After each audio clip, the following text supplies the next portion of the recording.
On the 4th of December 2022, France comfortably saw off Poland to book their place in the quarterfinals of the World Cup. Les Bleus took the win that many expected of them as Kylian Mbappe scored twice in another dazzling display. But for once, Mbappe didn't take all the headlines, as the other French goalscorer in the 3-1 victory became France's all-time leading goalscorer. It wasn't Mbappe, and it wasn't the injured Karim Benzema, and it wasn't even the long-time main man Antoine Greizmann. Actually, it was Olivier Giroud. The reaction from many fans was basically, "Really? Olivier Giroud? How did he become the top scorer for such a successful national team? Is he even that good?" Well, he is that good.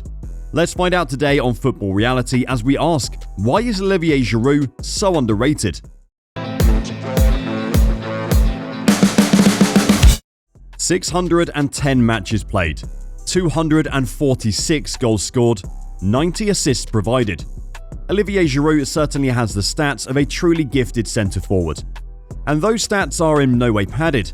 Just 25 of those goals came from the penalty spot, and with the exception of his breakthrough years playing in League 2, they have all come playing in Europe's top 5 leagues, in major European competition and for the national team. That national team record, 117 caps since making his debut 11 years ago, and now, thanks to his strike past Wojciech Szczesny, 52 goals, surpassing the previous record holder Thierry Henry. With long careers and the top of both club and international football comes plenty of silverware, and Giroud has that in abundance too. A winner of the 2018 World Cup, he also has a Nations League title with France. At club level, he has won the Champions League and Europa League while at Chelsea, plus 4 FA Cups, 1 at Chelsea and 3 at Arsenal. This year, he picked up a Serie A winner's medal to go with his other league successes, the Ligue A title, which he won a decade earlier at Montpellier. In 2017, he even picked up the Puskas Award for his phenomenal scorpion kick for the Gunners against Crystal Palace. So, he scores goals, great goals, at the highest level for club and country. He wins trophies for club and country. But if you asked every football fan in the world who's been the greatest striker of the last decade, how many would say Giroud? How many would even have him in their top 10? Would you? Be honest, okay? How many people had him as their Golden Boot winner for the 2022 World Cup, where at the time of writing, he has 3 goals and is joint second in the standings? But why not? What is it about Giroud that sees him fly under the radar, or even be dismissed as a top player? Well, as we open talking about Qatar 2022, let's rewind a few years to that World Cup triumph at Russia 2018. Giroud started 6 of France's 7 matches and came on as a sub in the other, as Didier Deschamps' men secured 6 wins and a draw en route to their second World Cup triumph, scoring 14 goals in the process. So, how many of those 14 did the lone striker score in the tournament? The answer? A big fat 0. Giroud provided 2 assists in that tournament and was praised for his tireless work ethic, putting in the hard work to hold the ball up for the pacier players like Mbappe, Griezmann and Ousmane Dembele to run onto. Others turned Giroud into a bit of a joke figure. The striker was so bad that he couldn't even score as a World Cup winning team's main striker. The criticism may have been unfair at times, but after all, number 9s are judged primarily on their goal scoring, and Olivier wasn't doing a whole lot of that in Russia. He went down in a lot of people's estimation 4 years ago, and his rating among fans has arguably never fully recovered. And it's not just fans. France teammate Karim Benzema was quoted 2 years ago as saying, "It's impossible to compare me to Olivier Giroud. That's like comparing Formula 1 to go-karting." And that's me being nice to him. Wow. Another reason for him being underrated could be a different aspect of his time in London. Giroud joined Arsenal having just won an unexpected title with Montpellier in 2012, then moved to Chelsea in January 2018, where he stayed until the summer of 2021.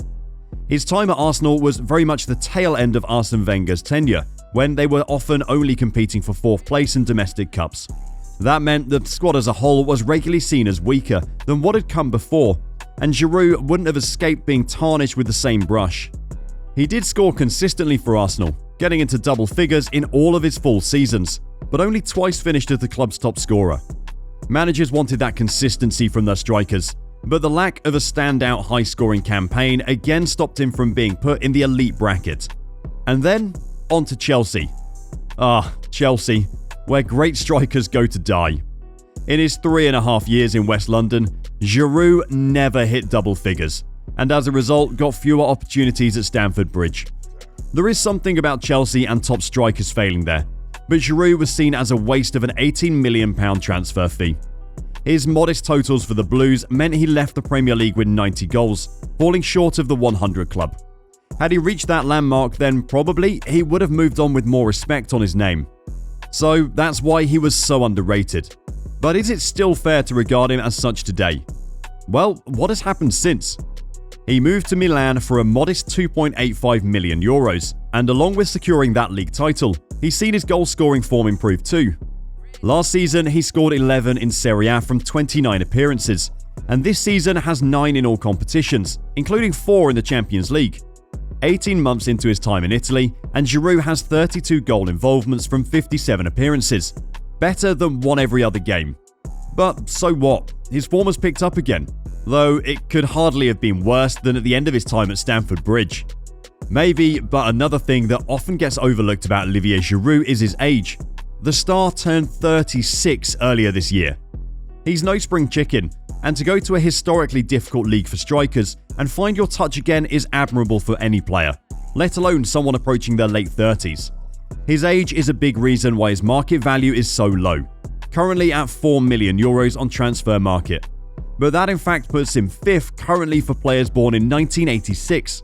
Plus, his value has increased steadily over his time at Milan, from around €2.5 million when he joined, another real rarity for someone so late in their career. There's life in the old go-kart yet.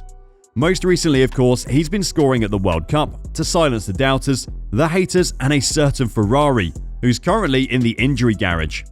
No goals in 7 matches in 2018, but this time around it took him just 32 minutes to open his account, scoring the 2nd and then 4th in a 4-1 opening win over Australia, before breaking the deadlock in the last 16 against Poland to become his country's greatest ever goalscorer. With Benzema and Greizmann still active, and Mbappe scoring at quite a rate, Giroud may not hold it for long, but for now his name is top of the list. He's scored between 2 and 8 goals every calendar year for the past 11, so much like at club level. He might not bang them in every game, but he is Mr. Consistent, always making a contribution to his side. So why is Olivier Giroud so underrated? We don't know, because he shouldn't be. For us at least, he doesn't deserve to be overlooked after performing at the top level time and again for so long. What do you think? How highly do you rate Olivier Giroud? Are we right to sing his praises, or should he not be in the top strikers conversation? Let us know your thoughts, subscribe to Football Reality right now, and we'll see you again soon.